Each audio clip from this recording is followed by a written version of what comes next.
I think the best art always asks questions that it can't actually answer. Things were falling apart in Mary Rakow's life. Professionally, she was an author, but her stories just weren't coming together. Her marriage was unendurable, and she wanted out. She was also angry at God, another unhealthy relationship she didn't want anything to do with anymore. So one afternoon, she stepped inside an empty church, walked to the front, and had a frank conversation. I was telling God silently, but yelling like, I am at the end of my rope here. And not only that, but I'm cutting the rope. And so in my imagination, I was like raising scissors, and I just cut the rope. And then Mary set down those imaginary scissors and picked up a real pen and started to write. And she swears she wasn't even aware of it at the time, but she ended up creating one of the most religiously rich books I've ever read in my life. Yeah, it's hard, but it's not the end of the world, even as we know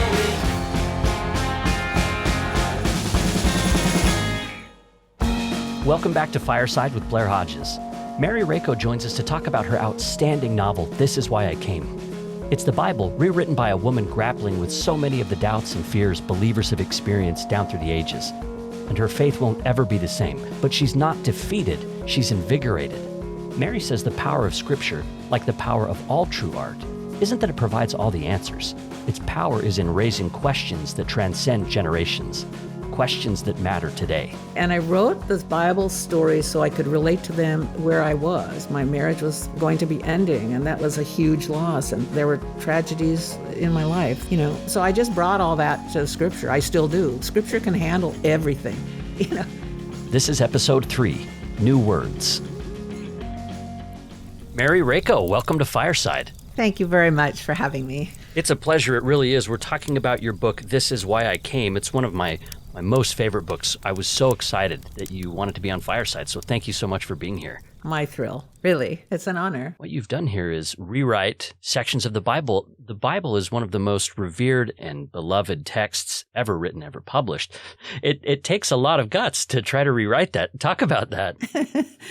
It didn't take guts for me at all. I'm a Catholic now, but I grew up with an atheist father and a Protestant mother who was very much in the evangelical tradition. And so I was starting to memorize Scripture from before I was in kindergarten. And we moved frequently, but wherever we moved, she would seek out the same kind of church. And for Sunday school, the teacher, no matter if it was Palo Alto, Castro Valley, wherever, they would teach with a flannel board. So it was a board covered with flannel with these figures on it. So it'd be Shadrach, Meshach, and Abednego, or whatever, Noah and the Ark.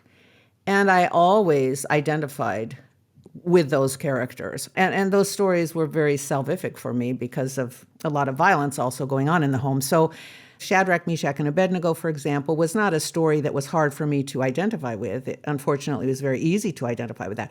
So that is my imagination, actually. I have a really biblical imagination. And I was, at the same time, very nervous about reading as a kid, and I'm still nervous about reading books. So the Bible came to me in a visual manner, and those were the companions of my childhood, in addition to playmates and stuff. But how this book came about was it from a different route. I don't know if you want me to talk about that. Yeah, let's hear about where it came from to begin with. Okay, so I was working, the first book had come out, and I was happy with it.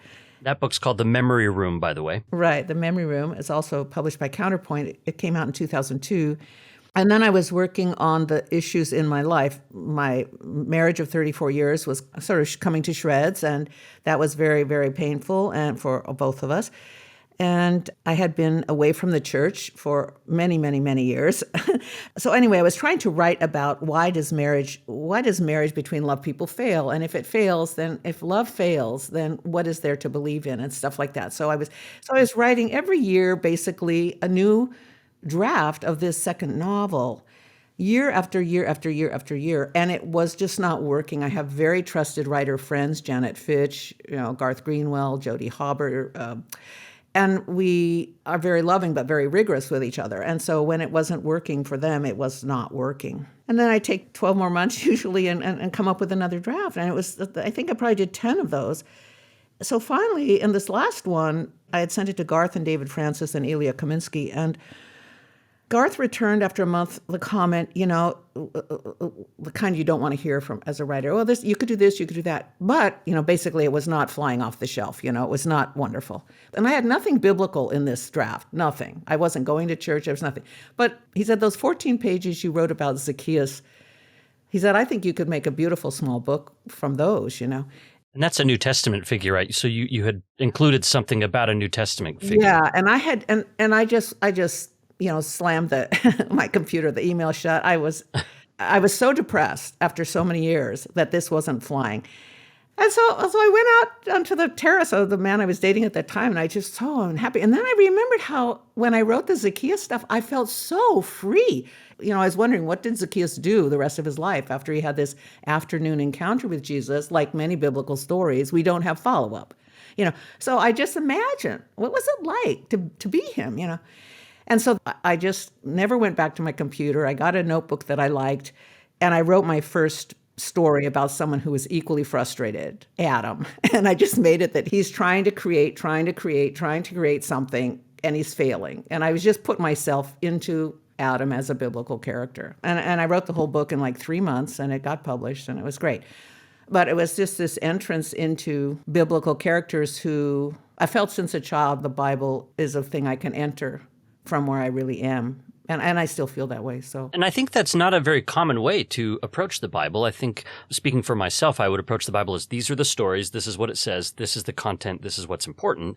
But you're coming at it a different way. It seems like you're looking for the empty parts of Scripture, the question marks, the fissures in the text, even like where there are contradictions, and you're trying to make sense of those. Exactly. I think that's exactly right. I do hold the Bible as a sacred text, but I think it has this quality that all great art has, which is, whether it's a symphony, whether it's Mozart or a painting, that's great art is primarily emptiness. And so you can go into it. And when you go into it, you take yourself. What else are you going to take? And you go into it. And that completes the art. So, for example, David Nash, who's a living sculptor now in England, and I love him very much, and he talks very much about the viewer, the consummation. He does his part. And then the viewer, whether the viewer likes his sculpture or not, that consummates the work of art. And so I think in Scripture, too, it is great literature. And so even as an unbeliever, you can read a story and go into it, and you will take yourself. Great art is hospitable to the other. Great art needs the other. And so the Bible is hospitable to us. It sounds like you're saying that the Bible isn't the Bible until it's interacting with a reader, in a sense. Yeah, I think that's true. And the Bible stories are very, very minimal. Yeah. The Gospels are super short. The story of the Exodus, which is told several ways in the Jewish scriptures, is still so minimal. So there's ample room to go in, and the Bible is hospitable like all great art. And so we go in, we start from where we are, and we go in, whether it's with our anger or rage or what. And there's room for it. There's room for us, There's room for everyone in great art and in sacred texts. The Bible is a living text. It's living because you can enter it as a breathing person with all of your parts. And so the first place that you enter that we see in the book is with Adam. Your book takes us from the beginning of the Bible to the end. We start in Eden with Adam. So I was hoping you could read this chapter and we can talk about it. Sure, I'd be happy to. I like Adam. I mean, like I say, I was so angry. I just wrote this, I wrote it all, the whole book, longhand. I didn't want anything to do with my computer that stored, 10 years of failure. So I just got a pen I liked. I got a notebook that I liked, and I just wrote. And when I was wondering about a Bible story, I did still own a Bible, and I would look it up and stuff like that. But Adam, I didn't look up anything. So chapter 1, Adam the Maker. He fashions peacock, dove, and parakeet, all the species and subspecies, microscopic and immense, yet is unable, no matter how hard he tries, to make the form he longs to see, the song he hears but cannot put outside himself, unable to compose the right sequence of notes, unable to make the form that will tell him who he is. He traces his foot in the sand, lying on his back, reaches over his chest with a stick, traces his entire body there, then stands, but it does not move, unable to make a form like himself that also breathes. the water erasing it like an encouraging teacher at first, saying, try again, then mocking, destroying this drawing and that, all around the island in the wet sand and dry, sketches and more sketches, pages and messy piles under the trees, floating on the lakes, clay models on the riverbanks, countless mud statues, all of them false. Fabricated, then abandoned, revised, fabricated anew, then abandoned again. Clumsy or elegant, it doesn't matter. The debris is everywhere. And the animals are multiplying faster than he can keep up. All of it not what he wants to see. He cannot find a way to put out into the world the form he cannot not see. Bound by his need more visceral than if his legs were bound by leather straps tight on his body digging in. If he walks to the left, it is there. If he walks to the right, it is with him. This formless thing demanding a form, and he cannot get it right, draft after draft after draft. We had such high expectations for you, he hears the waves say. Sometimes he thinks it is the chorus of animals, donkeys and macaws, jealous that he is not satisfied with them. Why are you despondent? The robin asks. Look at my wings. And the ant, look at my diligence. And he does look, trying to preserve what is left of hope, and does study his companions that are his successes and so near. But this does not solve the problem and brings no peace. Out of respect, he has given all of them their individual names, zebra, koi, antelope. But the real name for each, the name he keeps to himself is, not me. You are not me. You also are not me. It is endless, the diversity of what is not me, a torment, so that finally at one sunset at the close of one particular day, the remnant of hope impossible to revive, he denies his desire, denies whatever it is that pushes him to transcend who he is, to exceed all the animals and the plants and the stars and the sea and the dry land, all that he has already made, even though it is, and he knows this, which is a mystery and confusing, that it is all undeniably good. He imagines instead the pleasure of not being driven, and so formulates a different end to his loneliness, and taking the sharp blade, lies down thinking to end his life. It seems dignified, a gate to relief, perhaps even to happiness. But when he lifts the blade over his abdomen, he fails again, unable to pierce himself, as if failure were endless, as if failure itself is what he is best at inventing. And finding that he lacks the necessary courage, falls asleep, hoping to never wake. She comes to him in a dream, so startling, it wakes him. And he sees that she is not a dream at all, but is as real as the field mouse, the ostrich, the hen, and hawk. For a long time they stare at each other without speech, motion, and he compares her to the elegance of the serpent and imagines her softness like the goose's down. Seeing that she is unlike the other creatures he has made, he thinks her name will not be not me, but perhaps not me. Yet seeing that she is equal to himself, does not name her at all, but asks, "What is your name?" And she replies, "Eve."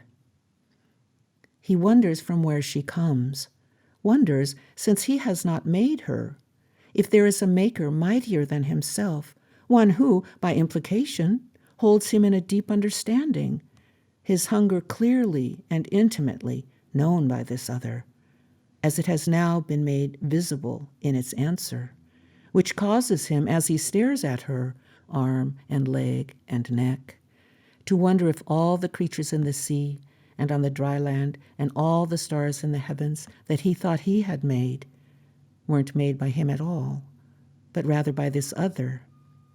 And he desires to know this one, and names the maker he cannot see, but whose work he sees, God.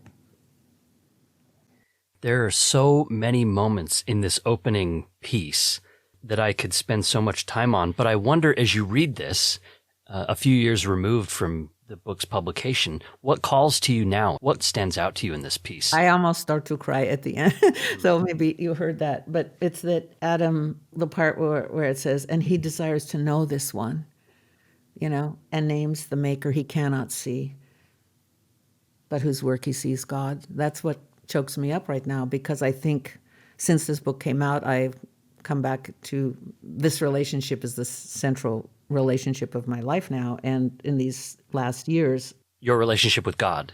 Right. And so I love that in Adam because I recognize it in myself. And I think the whole book actually now can be held in a context that I wasn't aware of at the time, that it's really this conversation coming from both sides.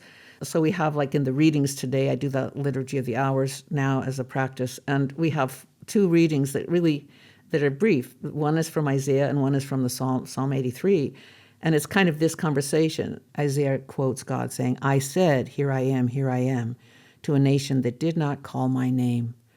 So it's God reaching out, from one side. And in Psalm 83, we said today, my soul is longing and yearning for the courts of the Lord.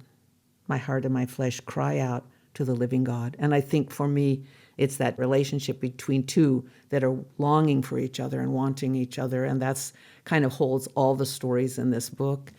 Yeah. And to hear you say that, you had mentioned when you first started writing this book that you weren't in a necessarily like religious or spiritual place. You said you had been away from the church for a time. And now as you're reading this back, you're in much closer communion with God than when you even wrote this. How do you account for that? Yeah, it's cool. I mean, what I love about it is I love the people in this book, because when I was writing it and when I would read from it when it first came out, as I always say, like that the method for me has two parts to it. One, nobody knew the end of their story. We know the end of the flood story. Noah didn't know that, so I tried to sort of put myself in the position of Noah or Noah's wife or the kids that are riding up as the water gets higher and higher, and none of their playmates are in the ark. I mean, it's really complicated. And so first I take the stories at face value, like I did when I was 4 years old. It's just my literary choice. I'm doing that. I'm not into, historical criticism and so on like that. So I take them as stories at face value. I just work with them. Let's say they're true. Then what, And to remember that each person in the story doesn't know the ending of the story when it's happening. It's unfolding, So what is the vast range of feelings? Why does Jonah really, why is he angry at God when Nineveh repents and things like that? Or what happened to Zacchaeus? He has this one afternoon with this person who so saw him with such intimacy, and then he never sees him again, probably. And he changed his entire life. So I like these characters because I identify with them. I mean, I just put myself into their story, and I wrote the Bible stories so I could relate to them where I was. My marriage was going to be ending, and that was a huge loss. And there were tragedies in my life that were. So I just brought all that to Scripture. I still do. Scripture can handle everything, Yeah, I think this is the power of what you've done here, this project, is that it can reach people who feel very close to the Bible and love the Bible and revere it as Scripture. It can also reach people who have an uncomfortable relationship with Scripture. Exactly. Because you're showing how people can bring their questions to the text and their imagination to the text. That's all it's in the stories. I mean, so I write the Jonah story, I wanted a better God than the God that I experienced with you, and to question and to doubt is a way to worship the one that we're seeking. I think that's a central theme of the book, because at the beginning of your book, we actually meet a woman who's returning to church after 30 years away. She's a Catholic woman. She's going to confession, and she's brought with her a homemade book, her own re-envisioning of the Bible that she says that she has stitched together. And that's this framing story that we get. We get to read what she wrote in that book. We get to read her new scripture. Right. And her problem that she's facing when she's going back to confession is that she's been in an argument with God for decades. This is what she says. This is her word. She says, because God let things happen that never should have happened. Right. So it seems her problem then, she's returning to find God, but she's also had this argument with God for years. That's exactly right. I mean, my friend Garth, who's a brilliant writer and so on, and is an atheist, and he said, Mary, this is not about the writing so much as about personal stuff. He said, Mary, you're not an unbeliever. You're not an atheist. You're in an argument with God. That's different. And he's right. My writer friends know me really well. So do my kids. I try to understand myself, and I'm really blind to myself. It's astonishing. Yeah. Did you identify with this woman then? Did you kind of feel like this character, Yeah, or did she come from someplace else? The story is literally what happened. So I was, Francis was elected Pope. It had been 30 years, really, of not going into the church, although I had a room of prayer in the family house and things like that. But there was profound disillusionment. Anyway, profound, that's a whole other story. But anyway, so Francis, I had heard of this new pope, and my boyfriend had a TV. I haven't had a TV for a long time. And it showed Pope Francis, newly elected, and it's Good Friday, and he's going to hear confessions on Good Friday. This is the Friday that Christians commemorate the crucifixion of Jesus and then celebrate his resurrection on Sunday. So it's the holiest 3 days of the year. But anyway, he's going to hear confessions, and his handler is walking right next to him. So instead, he makes this left turn, and goes to a confessional booth that is there and kneels down and offers his own confession to some priest that is there. And he has his crappy black leather shoes, and he's kneeling. And something about the really worn out soles of the black shoes, and then this beautiful white vestment touching that kind of complexity of beauty and ordinariness and stuff. And just that he did that. I mean, he does things off script often. And I was very moved by that. And I thought, well, if the Pope can go to confession, maybe I can, So I went to confession. So what Bernadette says to the priest, the whole thing, that's the beginning and the end, the framing device, is all just literally what happened to me that day. I took a cab, I felt it, Wow. The words are remarkable. There's this quote where she says to the priest, I don't feel I'm committing a sin, that I can't believe in God anymore. I can't will it, but I really wish it could change, and this is why I came. And that's the title of the book. Yeah. And that's literally what I said to the guy. And he was sitting on a low bench, and it was very humble. So he's looking up at me, and he did say, he had to do the formulary. And so he did give me absolution and things like that. But he never debated that. I mean, it was a very legitimate thing. And I felt it was a profound experience to me. Then you make this remarkable statement that the woman, and now we know you're speaking for yourself, wants her integrity and her faith both at the same time. Everyone does want that. A 7-year-old wants that. A 9-year-old wants that. Who doesn't want that? We all want that. I mean, I think who wants a fake God? Who wants a God that's too small? Who wants a God who does stuff we wouldn't even do in our humanity? I mean, we still have mercy. We want a God who is at least as good as we are at our best, but we want something way, way, way beyond our imagining, and if we don't have experience of that, or we don't have teachings that lead us toward that, then it's the moral thing to say, this is not a God I accept. That's a very religious thing to do. And we see that in the way that you're revisiting these scriptures. In fact, I sense a little bit of a contrarian streak in you, almost like you have a desire to redeem some of the figures who have been typically seen as villains in the Bible. Like there's Cain, for example. Cain's a really sympathetic person here. Totally. I love Cain. Abel gets all the credit. Cain's the bad guy forever. Oh, it's horrible. I mean, I don't think of it that way, so I wrote it a different way. There are other characters. I love all the characters in the book that I wrote. Like I say, you can fill in the blanks. The stories are very minimal. Let's take the story of Cain and Abel as if it were history. There's the first family, Adam and Eve. Let's just take the frame of the story as it is. There's Adam and Eve, and they have Cain and Abel, later Seth, and nobody's died yet. So Cain, he is given this bad rap since then of the murder of Abel. But he had no concept, he didn't know. He was agricultural. So he experienced crops dying and coming back, And no human had died.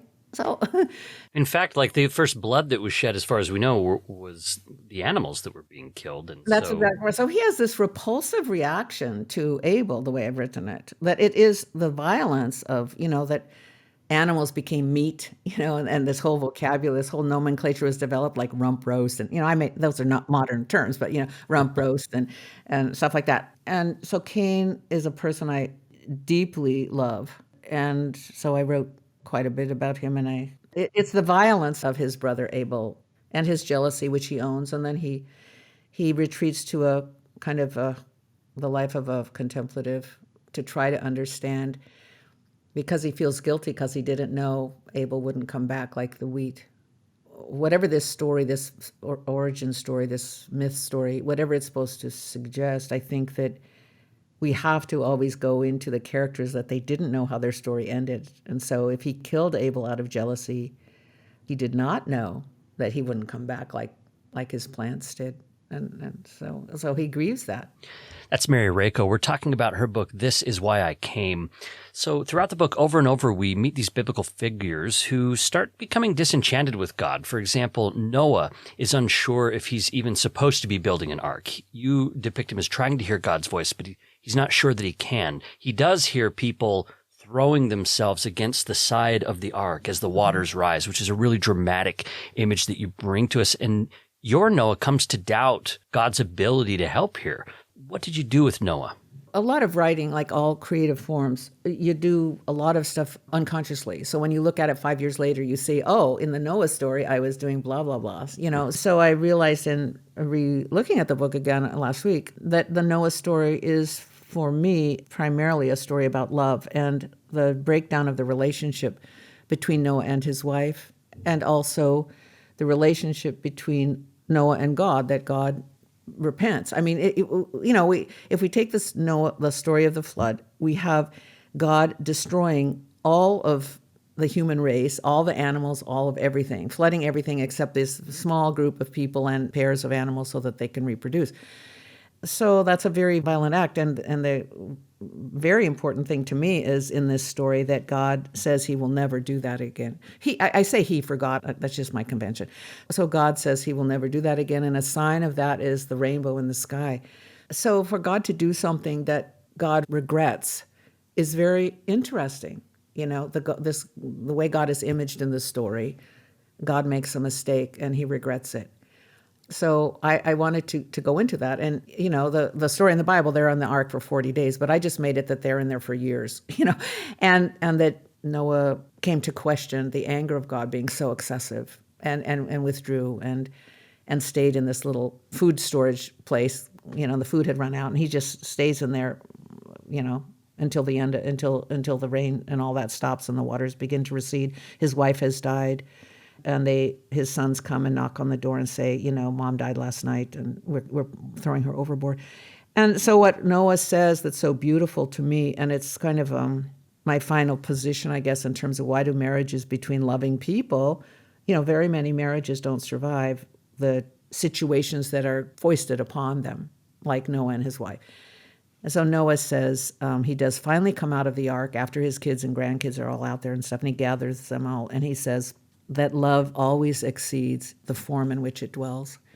And he has brought God back from this tunnel where God has retreated, and God comes running kind of out of the tunnel and is himself again, and he is forgiven and vows to never do that again. So it's kind of about love between spouses and also love between Noah and God, whose anger was excessive. It seems like you were identifying even more here with Noah than with Noah's wife. Is that right? Yeah, I think so, because I think that's true. This failure to love, he realizes, he regrets. His wife used to come to the door and knock and say, come out, come back into our wedding bed, this little blue bed you made in the ark for us. And he refuses. He ties himself really tightly to the side of the ark.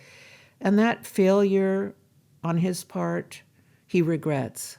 So I do identify with that. You may not be able to see when you're going through something like the dissolution of your marriage, your part in it. It might take years for you to see that. So I do identify with Noah. I wish I identified with the wife, but I identify with Noah. But you kind of go back and forth then. You're not the type of reader that says, I need to find all the women in Scripture and that's my story. I get the sense that you're very interested in the stories of women in Scripture, perhaps even more than the Scripture is. But you're also not tied to that because you're a woman. Yeah. I think gender is fluid. Most of the Bible stories were about men, I guess, when I was growing up, and I always identified with them. I don't see any problem with that, and I don't now either. And I'm just fluid about it. I'm not binary in my thinking about gender, especially. And so Bible stories and God, I use the male pronoun, but it's just comfortable to me. I like words for God that are without gender, like the Holy One or the Holy Face or the One without end or the Uncreated. These are names for God that I'm really wholeheartedly comfortable with. But Father is problematic for me because of my own father. So I like titles, names for God that are without gender. And yes, I identify with any character in Scripture. It reminds me with how you ended the Adam section, where Adam doesn't name Eve, but he does name God. Right, right. Another chapter that I wanted to hear from you directly, chapter 10, Moses and the burning bush. This is Moses, like most of the people in your book. He's trying to figure out his relationship to God, and it's not a straightforward story where God just appears in this burning bush and talks to Moses, and then they have this great relationship. So would you read that chapter for us? I'd be happy to. Moses and the burning bush. He watched the bush burn without being consumed and was mesmerized because he saw motion and stillness held together as one thing. He rushed toward it despite his age and sore legs, then heard a voice and, fearful, stopped and took off his shoes. When finally he climbed down from the mountain, people pointed, pulled back, cheered, exclaimed that his face shone like the sun. Light radiated from his body with each step. The dull sand sparkled under his feet. Light came from his fingers, his toes. He told himself, "At last I am aflame with love." At night in his bed under the sheets he checked. It was true. His body glowed. "I bore you up on eagle's wings and brought you to myself," he heard God say. Panting, he returned the next day and then a third, but saw only roots and sand. He took off his sandals but heard no voice. Through each hour of daylight, then evening, then night, then the moon, he waited and in the morning walked home. A week passed. It was always the same. 2 weeks, then 3. No voice, no flame, nothing. Eventually, he stopped climbing the mountain.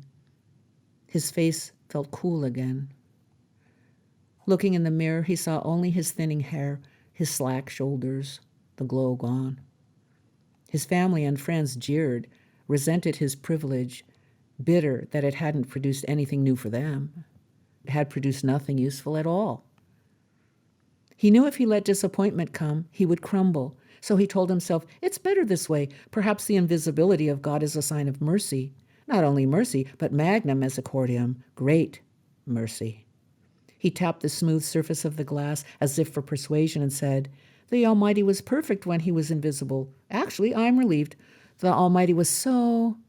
He searched for the word. So particular. Daily he demonstrated to himself that fire does, in fact, consume what it burns. He liked to strike the match, to set the wood aflame. He sat outside doing nothing else, liked to watch until the twigs burned to ash. Over time, he set many things on fire, pieces of furniture, wooden cups.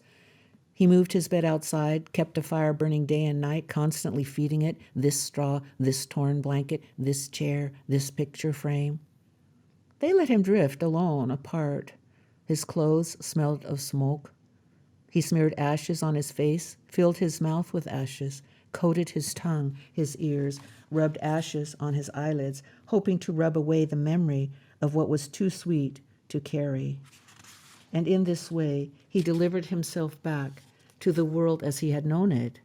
He told himself, there is no mountain, there is no God. He felt the certainty of the world he had created, certain in all of its smallness, a flat, diminished world, but one that comforted him, no longer forced to see all of the ways he was not like God, no longer forced to see all the ways he failed at love. But at the same time, a voice inside called out, Miserere mei, Deus secundum magnam misericordiam tuam. Pity me, O God, according to thy great mercy. That's Mary Rakow. Mary, it seems like this is a Moses who can't quite believe in God, but also can't not believe in God. I think that's right. I mean, since I wrote this book, like I say, I've been doing this, my life has taken a really beautiful turn. And so I've read in the prayers that we do a lot of, I've read in Exodus and the Psalms and stuff. So I have a great, great love for Moses and would write it very, very differently now. When we have something really beautiful and profound happen, it's a gift and we want to preserve it. We want to repeat it and stuff like that. But it was, in my understanding of Moses at that time, it was not repeatable. So then he denies his desire for it. And I think that's what we do as a defense a lot of times, We deny our desire for that happiness and that joy and that feeling of connection with God. I think that that's a kind of defense position and it's understandable.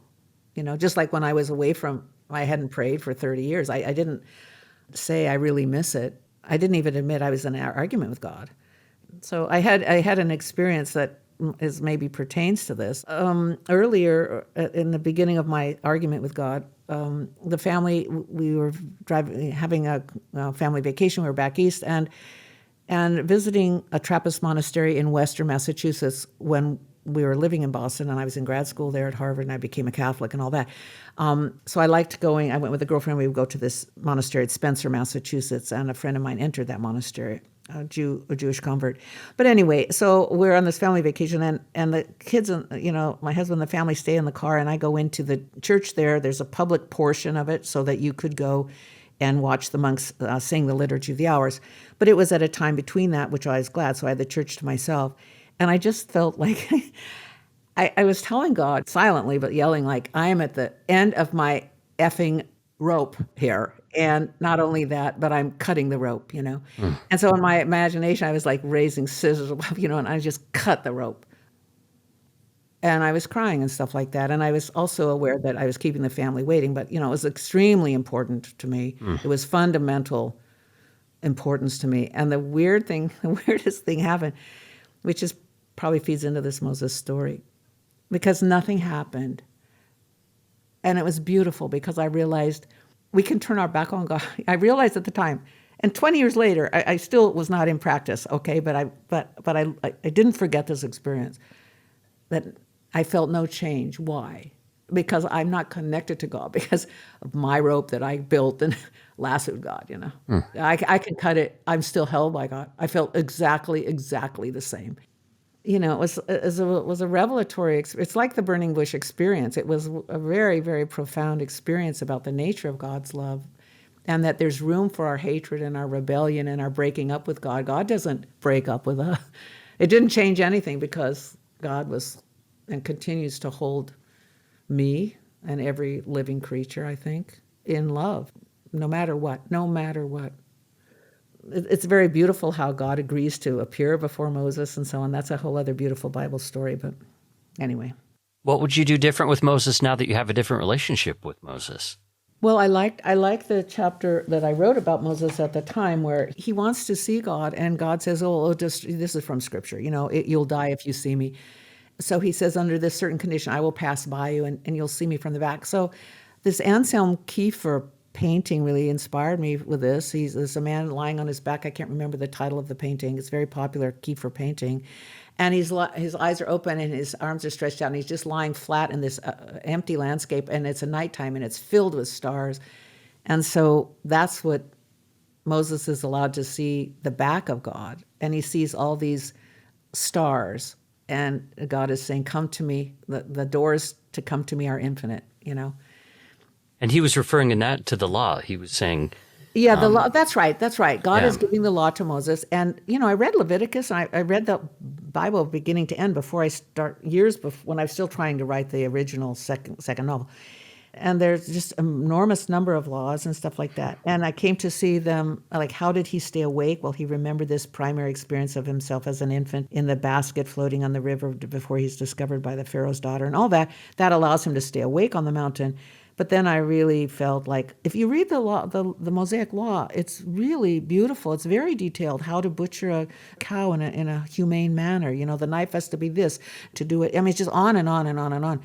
But it's all forms of love, and it's all, in the way I wrote it, the law, it's always, like in the Anselm Kiefer, this man looking up at the infinite number of stars in the sky. So I have God saying, these are all doors, Yeah.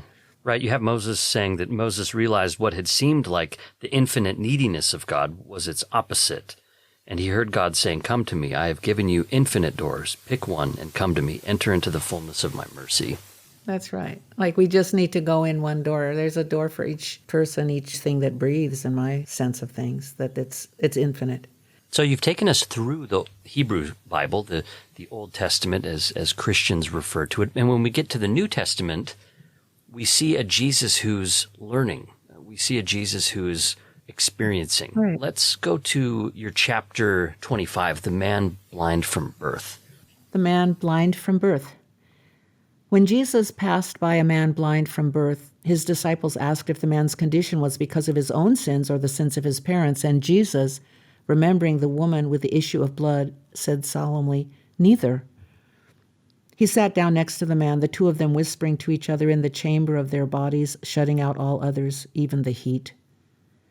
"You can use this," the man said, tapping the ground, because he often packed it on his cheeks and neck, letting the clay dry to a mask, then peeling it off, which made him feel clean.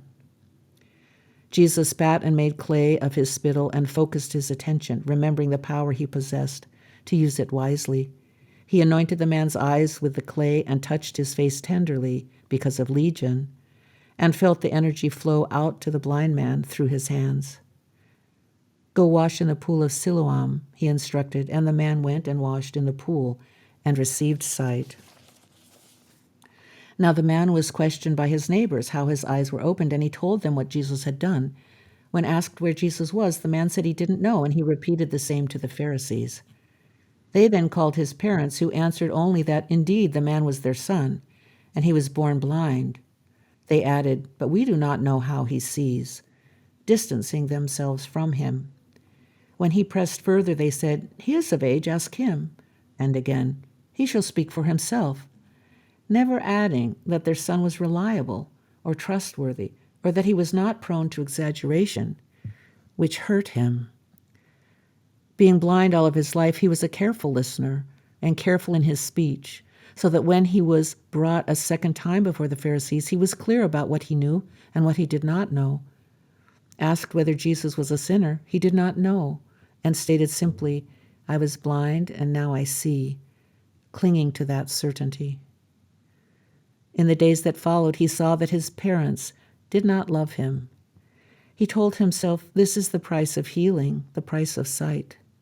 He saw that they did not love him as they loved themselves, and remembered that Jesus had asked him 3 times if he was sure he wanted to see, saying, "Blindness can be a blessing." In the hovel of his parents' home, he saw what he had often smelled, that it was dirty and disorganized, everything in disrepair.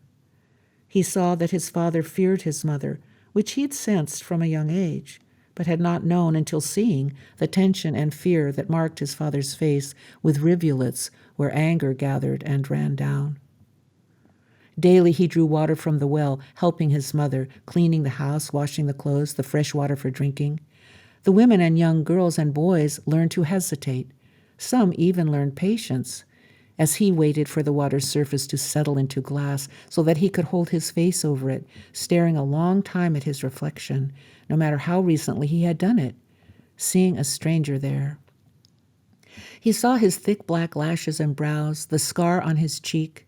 He saw that he was fair and to his own eyes beautiful, so that he changed his name from the one blind from birth to the believer, and they called it the believer's well, the well of the disciple. The believer lived with his parents and cared for them into their old age. He also followed Jesus from a distance, doing small practical things, helping secure the room for the last meal, finding the donkey. "I came to bring division," is what Jesus had been preaching. The cutting in of the future and of judgment, the cost of doing the will of God, the closeness of the end times that he and his cousin John both felt, that urgency. But seeing that the man lived peaceably with his parents, who did not really love him, Jesus learned that sometimes doing God's will was gentle and easy, and that discipleship could lead to harmony instead of division. A low gate, he thought, not always a knife blade.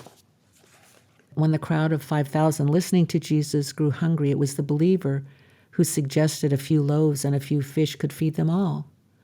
"The loaves will multiply the way love does," he told Jesus, exponentially. So again, this is a Jesus who's learning, and you introduce us to that earlier with the woman with the issue of blood, where she finds him in the crowd and touches the hem of his garment, and he feels virtue. I think the King James Version says he feels virtue leaving him, and she is healed. And then he's talking to her later in your story, and she says, "You have great power. Perhaps instead of feeling it leave, you could learn to release it intentionally. Maybe it can be gathered and aimed." This is a Jesus who's learning. Well, I mean, we believe Christians, Orthodoxy, the Orthodox do, Protestants, Catholics, all, believe that he was fully human except without sin. So, he had a learning curve. He was also fully divine, but that was sort of held in abeyance, I guess we would say, so that he learned.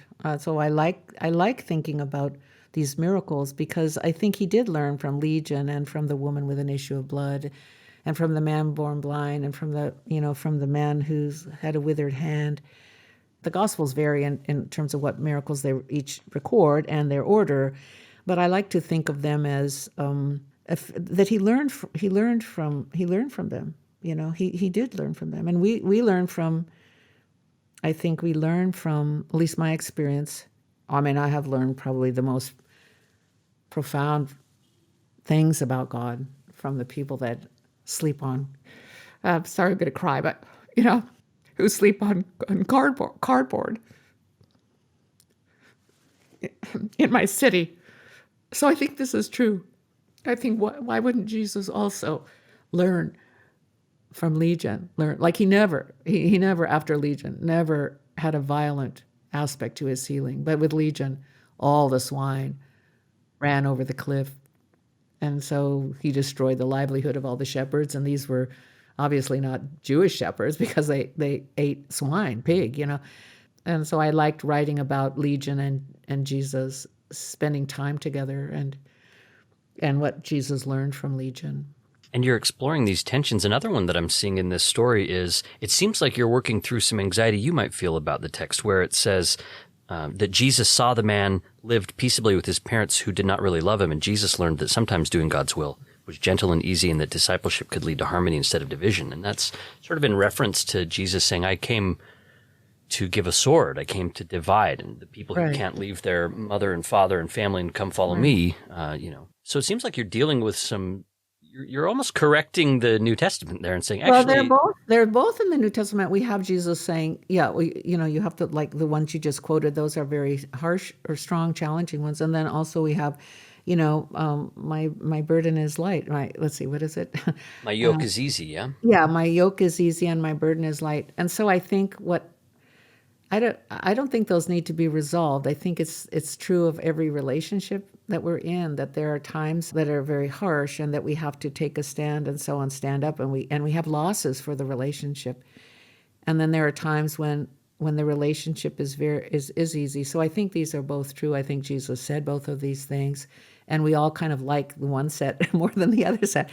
But I like him to, he was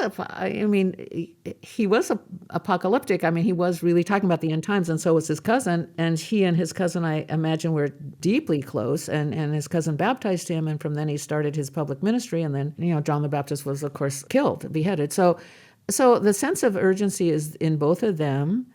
So that makes sense. But I like thinking of him learning about gentleness from this man born blind from birth. Another section that came to mind here is the descent into hell. This is chapter 39. Oh, okay.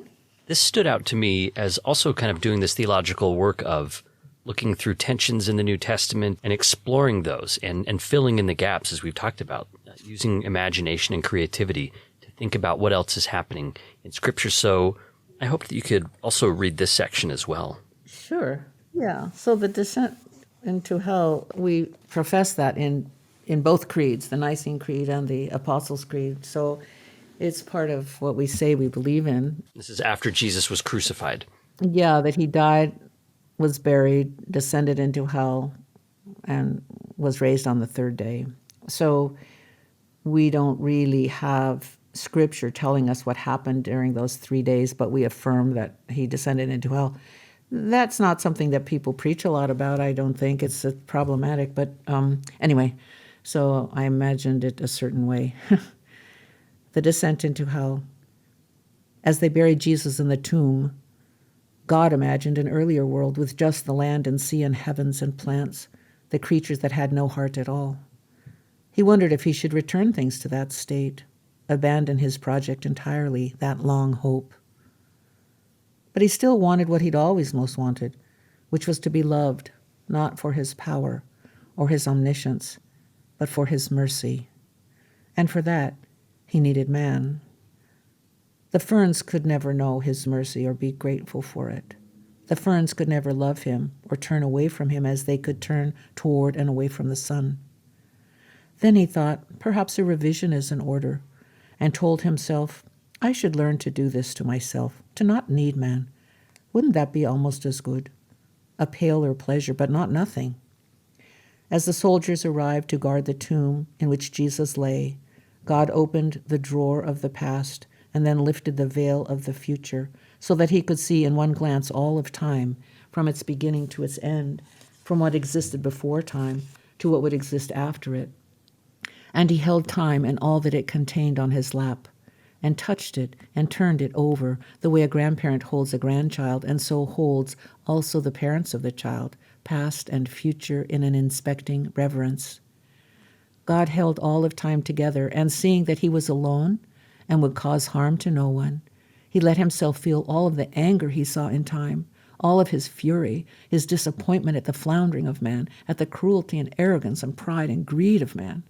God held all of it in his hands, and then, from deep within himself, forgave all of it, both in advance and in retrospect, so that his anger and his mercy together poured out like an envelope cut open, and the earth quaked, and some of the dead rose from the tombs, and the veil of the temple was torn in two. And when his mercy had consumed all of his anger, God cried out, "It is finished." When he opened his eyes, God saw a procession without end, Eve at the front, the mother of mankind, all of the prophets, and holy men and women and children of all times and places, and people he did not know or could not remember. "Rescue us," he heard them say. "We have been waiting for you." And God saw Noah and then all those he'd slain, that each was waiting for him, that each had forgiven him. And because he had fashioned them in his own image, God saw that then he too must be merciful after all. As he watched the long pageant, God saw not only the fact of his mercy, but the extent of it, that not one was left in hell, not one refused to forgive him, even Judas, not one. And God wept at the beauty of their mercy, which also was his great mercy, magnum misericordiam, that it was infinite. I have to say, I'm stunned that you wrote something like this at a time when you wouldn't have characterized this as being a necessarily religious book. That's astonishing to me.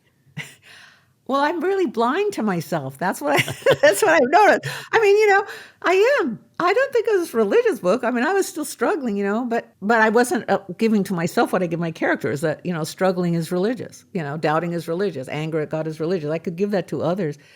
But my friends could give it to me. They say, "No, you're just arguing with God. It's really intimate too."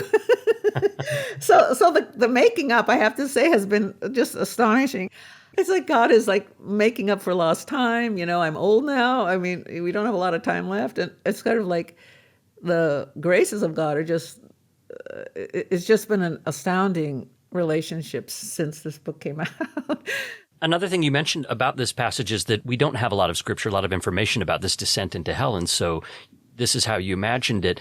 Now, do you feel any obligation, now that you've returned to Catholicism, is there a sense in which you want to remain orthodox, or that things in this book, do you feel like, that doesn't line up with Catholic doctrine in a way, and so maybe that's problematic? Do you feel tension as a writer and as a creator between what your tradition officially teaches and kind of orthodoxy versus what you would say in a book or what you would say in an interview? No, I think that's part of being in any faith community, is to, when you really love the thing and its resilience and its strength, that your questioning is part of it. So when I became a Catholic, I was at graduate school at Harvard, not a Catholic school, but I entered the church. I had never even gone to an actual church. It came through studying the development of doctrine up to Nicaea primarily, and reading all these wonderful documents and stuff like that, seeing how the church discerned what's orthodox and what's heresy and stuff. Really painful, really amazing. Every word of the creed battled out. But anyway, so I think because of my Protestant upbringing, which was sort of Calvinist, I had a strong sense that all people are sinners. I mean, that was really important, and I think that's true.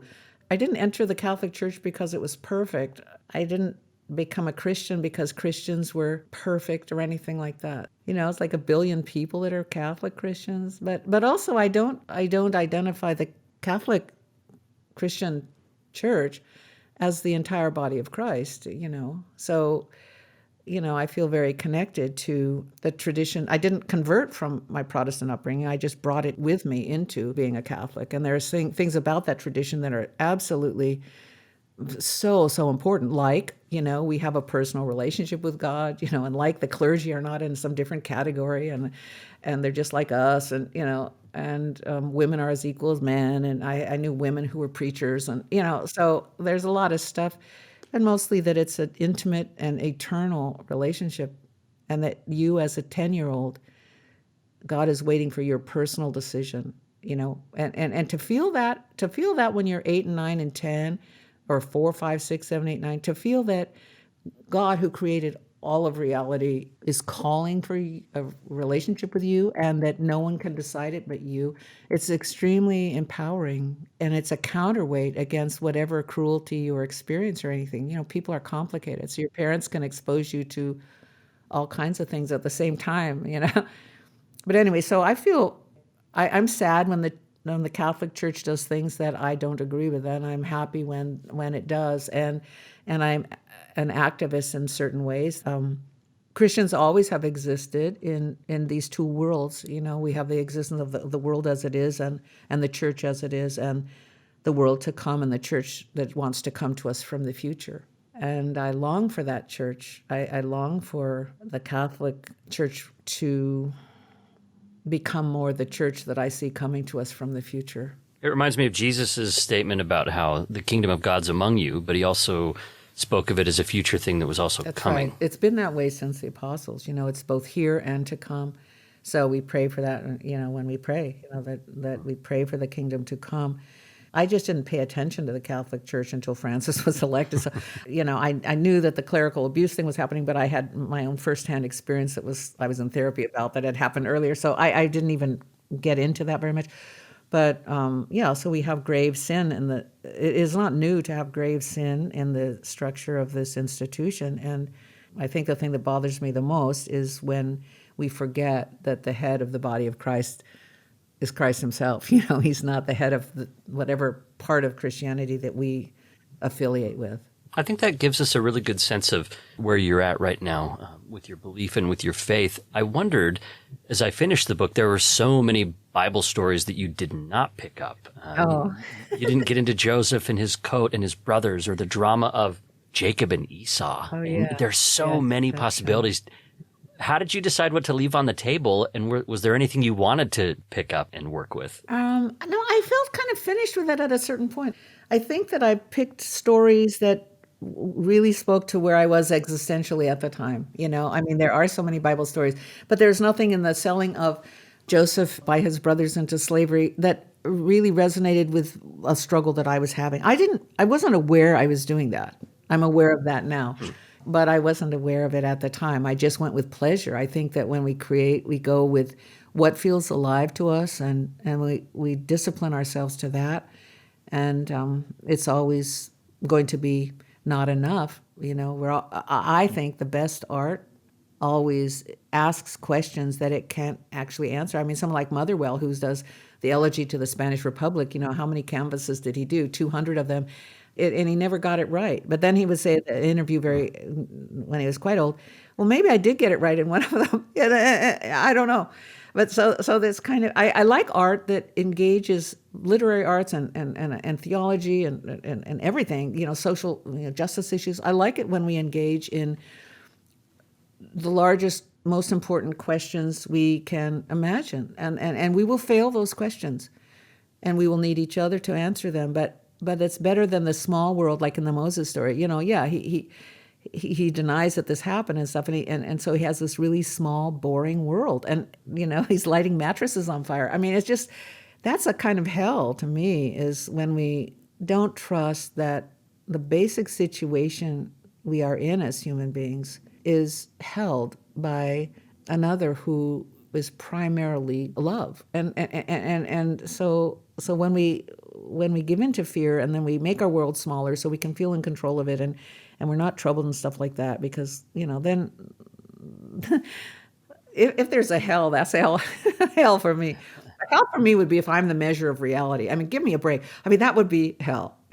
Mary Rakow, her understanding is the measure of reality. I mean, that's hell. That is a very good definition of hell, not like lakes of fire or whatever that stuff is. Right, but you're also part of the whole, though. Like, your perspective and your experience and what you've written, I think, contributes to this wonderful panorama of opportunities to engage with questing and engaging with truth. And I think that's why I was really surprised at the end to find out, as we rejoin the woman at confession at the end of your book, to find out that she doesn't actually end up giving the book or showing to the priest or showing the book to anybody. Nobody sees it. We do.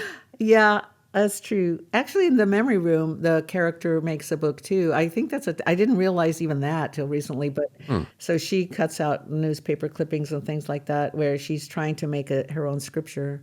So that's kind of what writers do. But no, I like that the book is in the world. Before it came out, Jack had already bought it, Counterparty had bought it, but it was my birthday. It came out in December, so this was October 9th.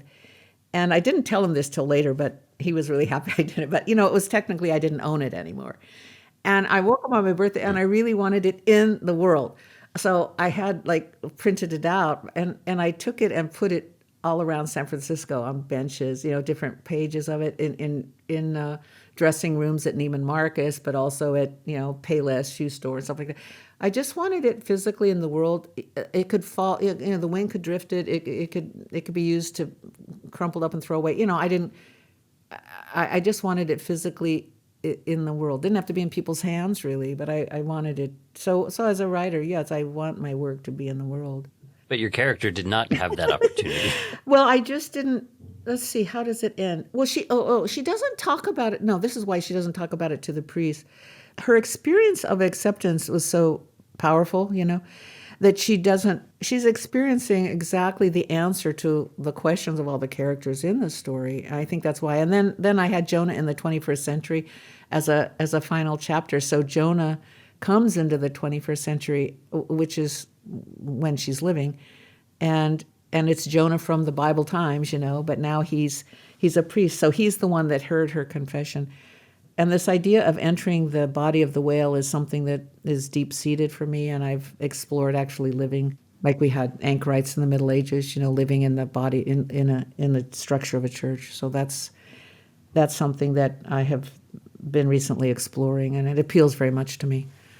And he has an answer for her. It's a touching moment after she's confessing doubt, basically. She's saying that she doubts, but also that she doesn't feel like it's a sin, that she can't believe in God, that she wishes she could change it, and that's why she came. And his response to her is so wonderful. He says, "It's not a sin to refuse to believe in a God who's too small," he replies, and his certainty touches her.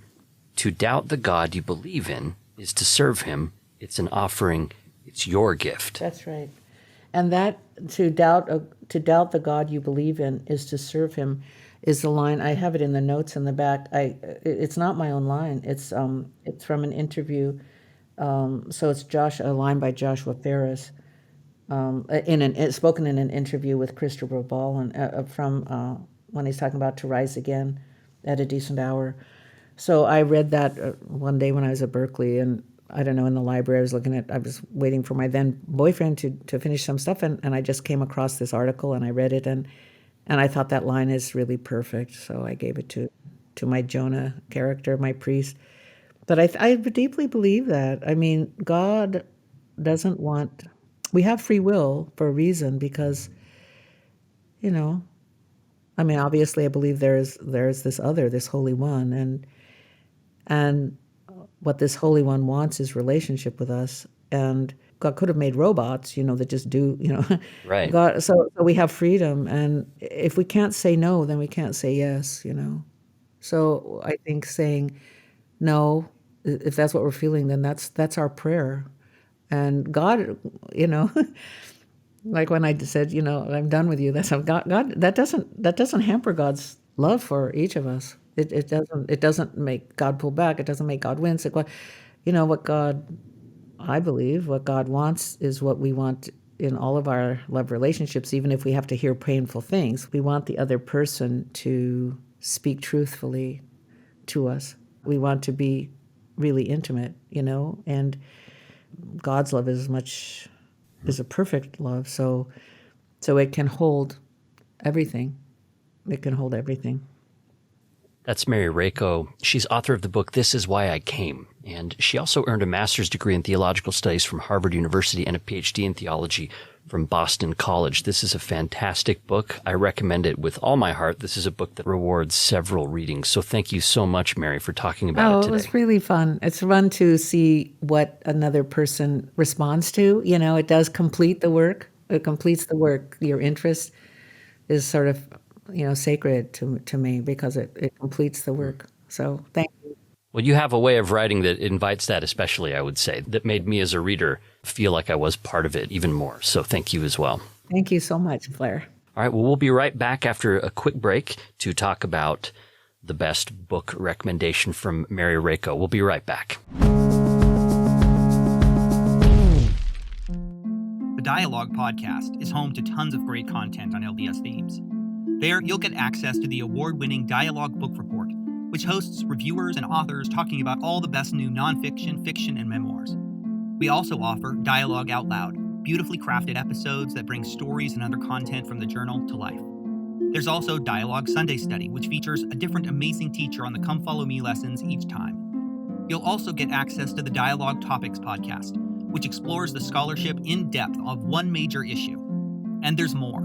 Subscribe to the Dialogue podcast wherever you get your podcasts, or find them at dialoguejournal.com/podcasts. That's dialoguejournal.com/podcasts. Hey, it's Blair Hodges, and before we get back to the show, I just need to throw another log on the fire here, and while I'm doing that, I can check out some of the reviews that came in. Y'all are really showing up for the show. That's fantastic. This is a great way to help boost the show, is go review it in Apple Podcasts. And you can do that on your phone. If you go into the Apple Podcasts app, click on that search and type in Fireside with Blair Hodges, find the show, click on that, and that is where you'll find the place to review it. We got some reviews coming in from BT McDonald, Nicey JJ, Dr. P101, Cami N said that they're going to start a fan club, and Jamerican is another one. CB Hilton says that this show is highly recommended for people interested in spirituality, religion, and big questions about being human. I think that's Connor. Thanks for sending in a review. We have one from Colorado Year Bender? Year Bender? I don't know. It just says that it's like sitting around a fire having a conversation about anything and everything. Blair Hodges asks guests about their work and ideas. The topics are deep and introspective, leaving much to contemplate. That's great. Also one from, this one I can't even, Fabaceae, Fabaceae 3. Fabaceae 3. I don't know. It says, I listen to Fireside while I run. Now it's one of my favorite hours of the week. The first 2 episodes have inspired me to think broader and deeper. I love the book recommendations that permeate the podcast. Well, thank you for sending that review in. That's great. And I also heard back from Disappointed Former Fan 3, and my suspicion was correct. They had reviewed something like, I don't remember, some sort of game for their kid, Waterways, or I don't know. They were disappointed. They were a disappointed former fan of something else, so I did get to verify that. And then we also got one from Boise Kurt. They said to mispronounce it that way, so that's kind of one of the perks of getting your name said on the show is the chances of me mispronouncing something are really high, but they sent in a nice 5-star review. I really appreciate that as well. One other thing I wanted to share is I do have the Fireside merch now available. If you're interested in grabbing a hoodie or a shirt or a crew neck sweater or something, and you can get those at firesidepod.org. Just scroll down and click on the store. You'll see all of our good stuff there. So grab a shirt, support the show. Again, that's at firesidepod.org. There's also a link from our Instagram page. Speaking of Instagram, go follow us on Instagram. Go follow us on Twitter. Go follow the show on all of the social medias. And we'll talk to you there. Now we're going to get back to it. It's Fireside. We're talking with Mary Rakow. She's the author of the book, This Is Why I Came. All right, Mary, it is time for our segment, Best Books, and here we go. This is where I ask you for a recommendation. I've recommended your book to listeners, and now you get an opportunity to recommend a book, something that touched you recently, or a book that changed your life, or whatever moves you. So what did you bring for us? Oh, great. I brought a book titled God's Optimism. It's a debut poetry collection by Yehoshua November. So his last name is November, just like the month. It's spelled just like that. I love this work. I discovered it because one of his poems was in the Divinity School bulletin that I get as an alumnus from Harvard Divinity School. You read the bulletins. That's where Yeah, you found it. I did. Yeah. Shout out to the bulletin Exactly. creator. Yeah, that's right. And this was a couple years ago, but I gave the copies away. They sold out really fast. But this is a beautiful, and I don't think I need to explain anything about it. The title is called "How a Place Becomes Holy." He is a practicing Jew, I think an Orthodox Jew, married, has children. Okay. How a place becomes holy. Sometimes a man will start crying in the middle of the street without knowing why or for whom. It is as though someone else is standing there, holding his briefcase, wearing his coat. And from beneath the rust of years come to his tongue the words of his childhood. I'm sorry, and God, and do not be far from me. And just as suddenly the tears are gone, and the man walks back into his life, and the place where he cried becomes holy. That is beautiful. I'm very sympathetic with his understanding of reality, that the holy and the transcendent is always piercing through this veil, and piercing into the ordinariness of our life, so that there is really no such thing as an ordinariness life. Our life is always open to the holy. So I would say all of his poems come at that, at least in this collection, they all come at that from their own local, ordinary, quote unquote, location.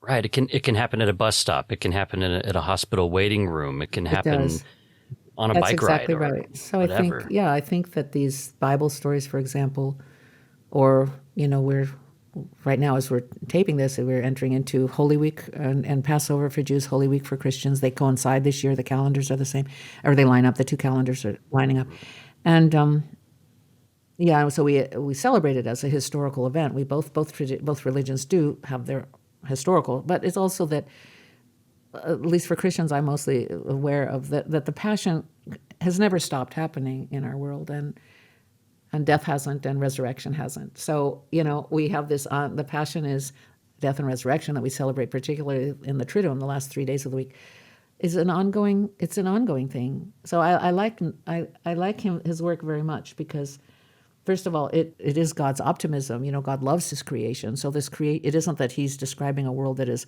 horrible, horrible, horrible. I mean, there's suffering in it, but the God that he loves and talks about in these ways is an optimistic God, is a God who loves his creation and loves all of us in our brokenness. It's almost always been that way. So I think, yes, it's like you say, it can happen on a bike ride. It can happen. So, and it feels like an invitation for me not to escape the world, but to dig in even deeper and find ways to connect and ways to serve and ways to spread the mercy that you describe in this book as well, rather than going away from it, but to go deeper inside of it. Yeah, I think that's the joyful part. That joy is kind of the final word. And so, like, how can we be more alert, like you say, doing work, like say this podcast, and all the ways that you're active in the world, and also just to notice. The contemplative life is a life in simplifying one's life so that you notice more, and you notice more, or you notice the things that you really want to pay most attention to. And speaking of that, let's close just with a word about, people might wonder if they can expect future books from your future work, and maybe just a word about what the future holds for you a little bit. I'm not opposed to writing in the future, but what I noticed is, as I was moving or feeling invited into a contemplative life and a prayerful life, that I looked at the Memory Room, my earlier novel, and I had tried to cultivate a kind of silence. I wasn't trying to be a writer. I've never wanted to be a writer. It's not fair. You've written one of the best books I've ever read. No, but I mean, it ended up, that I really love it, and it's how I organize my life and stuff, and my internal life. But Right. anyway, so I gardened like for 10 years. It took that long for the internal noise to kind of subside, and then I began to write, and I wrote the Memory Room, and I think that's my stronger work. It's much more ambitious work, and I love it very much. And there are things in that book that are in This Is Why I Came. So I felt that if I produce something for the world, I hope it will come from comparable silence, which is a very full thing. It's not like emptiness. So I'm open to writing again, but for now I sort of set it aside. I feel more like I'm a person who prays. So, and I may write. It used to be I'm a writer who prays, and now I'm a person who prays who may also write, because a prayer is like division of labor. Some people are building the city, and some people are exploring space, and some people, and many people are raising the next generation, and all of that. So to pray on behalf of the world, that to be devoted to that feels appropriate if there is a God, that that worship or attention to God is an appropriate response for those who have time to do it.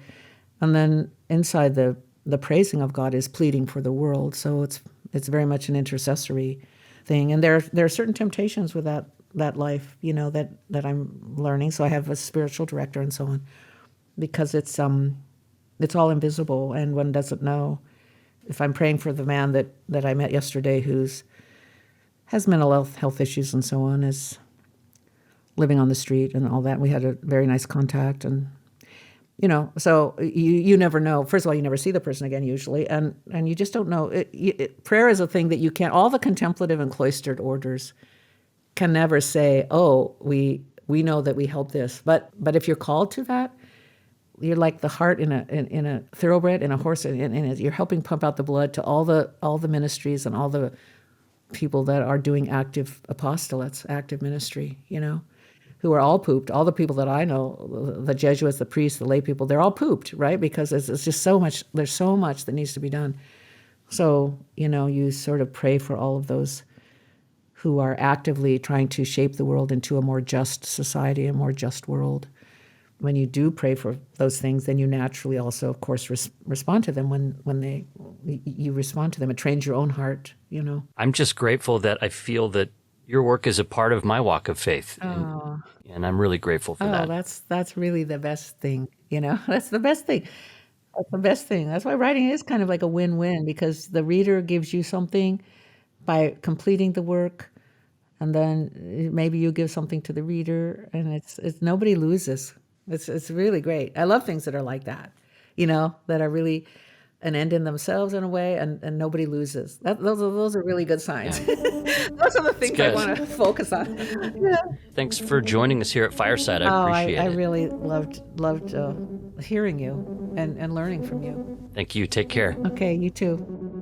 Fireside with Blair Hodges is sponsored by the Howard W. Hunter Foundation, supporters of the Mormon Studies program at Claremont Graduate University in California, and also by the Dialogue Foundation, a proud part of the Dialogue Podcast Network. All right, this episode's over, but the discussion continues. You can find me on Twitter and Instagram at PodFireside. I also enabled comments at the website, firesidepod.org. Just click on one of the episodes and scroll down. You'll see the comment section there. You can email questions, comments, or suggestions to me. The address is blair@firesidepod.org. This show's free to enjoy, but it's not free to produce, and you can help me offset the cost by doing something as simple as writing a review in Apple Podcasts. You can also pay your dues by posting a link online, sharing it with people, and I made this really easy if you want to post something from the episode, because the complete transcripts are available at firesidepod.org. I really like hearing from people about what resonated and even what didn't resonate. Also, at the website, there's a link to our new merch store. You can grab a Fireside t-shirt or a tote bag to carry to church, or to keep all the new books in that you're buying. And also, there are links to books that we talk about on the show there. And that's another way to support the show. Fireside is recorded, produced, and edited by me, Blair Hodges, right here in Salt Lake City. My production assistant, Kate Davis, created the transcript. Special thanks to Christy Franson, Matthew Bowman, Caroline Klein, Faith Krishnisnik, and Kristen Ulrich Hodges. Fireside's theme music is by Faded Paper Figures. I'll see you in 2 weeks on the next Fireside. It's the place to fan the flames of your curiosity without getting too much smoke in your eyes. Unless you're listening while you're jogging outside in Utah or California. There's been, it's been a little bit rough out there.